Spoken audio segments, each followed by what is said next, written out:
ചേട്ടൻ പാറുവിനോട് ഞങ്ങള് വന്നിട്ടുണ്ടെന്ന് പറഞ്ഞപ്പോ അവക്ക് തീരെ വയ്യെന്നും നാളെ വീട്ടിൽ വന്ന് കാണാമെന്നും പറഞ്ഞു.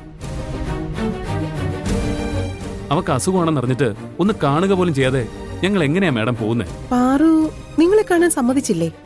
ഇല്ല. പാറു അങ്ങനെയാണ് പറഞ്ഞത് മാഡം. ഹോസ്റ്റൽ റൂൾസ് പ്രകാരം വിസിറ്റേഴ്സിനെ മുകളിലേക്ക് വിടാൻ പറ്റില്ലല്ലോ. ഞാൻ അതാണ് ഇവരോട് പറഞ്ഞത്. പക്ഷെ പ്രിയന്റെ അമ്മ ഇപ്പൊ തന്നെ പാറുവിനെ കാണണമെന്ന് വാശി പിടിക്കുക. സെക്യൂരിറ്റി പറഞ്ഞതുപോലെ മുകളിലേക്ക് പോകുന്നത് റൂൾസിനെതിരാ. പക്ഷേ നിങ്ങളുടെ കേസിൽ ഞാൻ അതിന് സമ്മതിക്കാം. പാറു എന്തുകൊണ്ടാ നിങ്ങളെ കാണാൻ സമ്മതിക്കാത്തെന്ന് എനിക്കും അറിയില്ല. നിങ്ങളുടെ ഒരു മനസ്സമാധാനത്തിന് പാറുവിനെ പോയി കണ്ടോളൂ. പക്ഷേ പ്രിയനെ മുകളിലേക്ക് വിടാൻ പറ്റില്ല.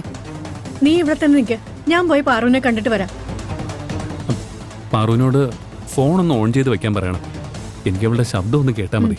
ഞാൻ പറയാം.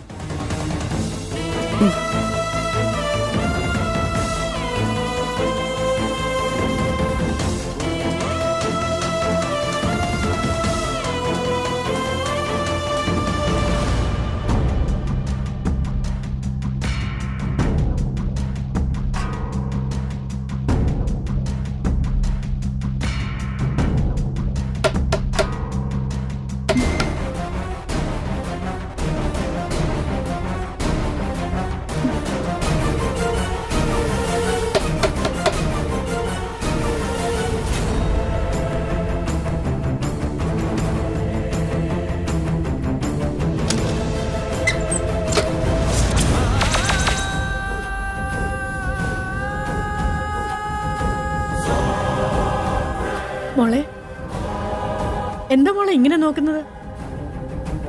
ഞാൻ നിന്നെ കാണാൻ ഇതുവരെ വന്നിട്ട് എന്നോട് അകത്തേക്ക് വരാൻ പോലും പറയുന്നില്ലേ? അയ്യോ അമ്മ വരൂ.